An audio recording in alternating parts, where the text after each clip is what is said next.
তোর জন্য অপারেশনটা আমি হারিয়ে গেলাম, এই কথা একবার কিছুর জন্য আমি 100 বার 1000 বার কব। ক তুই 1000 বার ক, তোর মতন অশিক্ষিতর কাছে এত ভালো কিছু আমি আশা করি না। আমি অশিক্ষিত তাই না? আমি যে চোখের পলকে মাসুদ খার গরুর দড়িটা হাইতে নিলাম আর তোর কলাম গরুটা খেতা, আর তুই কি করলি? তুই খাড়া খাড়া না তামাশা দেখতেছিল তাই না? বিরাট মির্জাপুর হয়ে গেছো। হ্যাঁ, নবাব সিরাজউদ্দৌলার পরাজয় দেখতেছিল খাড়া খাড়া। ওরে বাবা, মির্জাপুর সিরাজউদ্দৌলা ব্যাগ দেই জানো তো? তুই তো পড়ালেখা বাদ দিছিস ছোটকালে। আচ্ছা হেকালে কি ইতিহাস বই আছিল? দেখ বহিরে কত বেশি কথা কবি না কিন্তু। এই ঘটনাটা কিন্তু আমি খালদানের কাছে কয়ে দেবো। আর তুই যে নুরু সর্দারের সাথে সলা পরামর্শ করেছিস, সেই কথা যদি না কইছিস আমার নাম পাল্টা নাম থুস তুই। ক তুই ক। আরে তোরা নাকি খুব বড় মাস্তান হয়ে গেছো, যখন তখন যাত্রা ছাগল ধরে আনি। এটা কি কথা করছেন?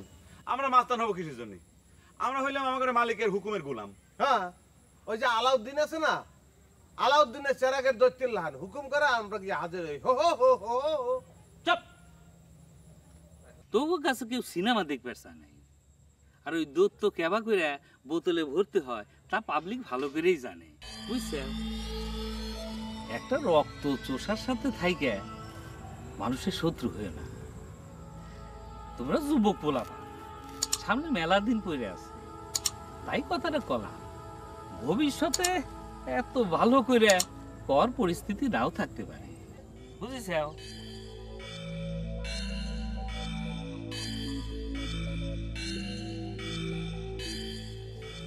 খারাপ এলাকায় মনে যাচ্ছিল, যাও যাও।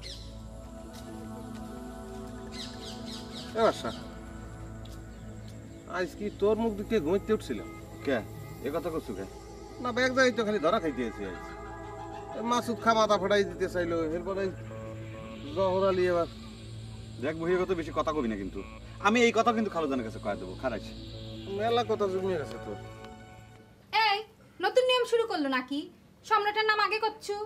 এতদিন তো বাচ্চা সম্রাট কওয়া হয়ে আসতেছিল। তোর কাছে বাদশার নাম আগে করতে ভালো থাকে, তুই বাদশার নাম আগে কো। আমার সম্রাটের নাম আগে করতে ভালো থাকে, তাই আমি সম্রাটের নাম আগে করছি। তাতে তোর কোনো সমস্যা? এই সমস্যা নেই মানে কি? তুই হুট করে বরফ ছোট বানাই দিব আর সেটা হবি? এই এই থামবি তোরা, থাম না, তোরা খালি নিজেকে নিয়ে আসিস, আমি যাই তো। এই বড় ভাই বস বস। বড় ভাই তুই একটা কাম কর, তুই এখন বিয়ে করি ফেলা, তাহলে তোর বউয়ের মুখের দিকে তাকায় আব্বা টাকা পয়সা দিবে না। না রে বাপ, যতদিন বাঁচে আছে ততদিনে বিয়ের কথা মুখে আনবো না। আমাকে অন্যটা মেয়ের এই বাড়িতে আইনি তার জীবনটা নষ্ট করে কি লাভ? বাপ হচ্ছে একজন রক্তচোষা আর মা হচ্ছে সাজনী বিবি। তাদের কাছে নিজের ব্যাটার বোর চাইতে চাকর বাকর মূল্যই তো বেশি হয়, এটাই তো স্বাভাবিক। চাকর বাকর করতে কি তুই বাদশা সম্রাটের কথা বুঝাবার চাচ্ছু ভাইজান? আমি নিজে কয়া কিছু বুঝে পারছি না, তোরা নিজেরা যদি বুঝে থাকতে পারিস তো বুঝে নি। তোর মনে যত দুঃখই থাক বড় ভাই, তাই কয় তুই কিন্তু সম্রাটের বাদশাকে চাকর বাকর করবে পারিস রে।